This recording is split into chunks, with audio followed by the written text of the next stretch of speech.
Captain, there's an unknown object at 1200. Sir, contact established. On speaker, please. This is AA53. Please change your course by 15 degrees southwards in order to prevent a collision with us. This is the USS Lincoln, member of the United States Navy. Change your course by 15 degrees northwards in order to avert a collision with us. Over. This is not possible. You have to avoid.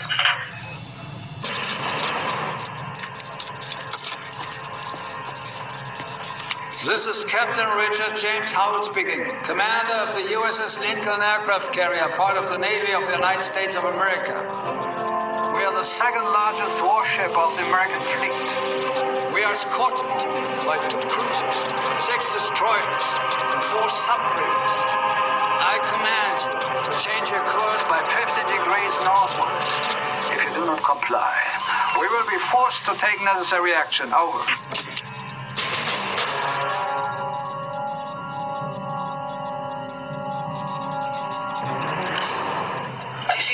Salas Alcantara.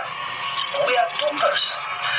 With us, we have our dog, we have 2 beers, we have our food, and a friend who is making a siesta right now. We do not move anywhere. We are a lighthouse on the coast of Spain.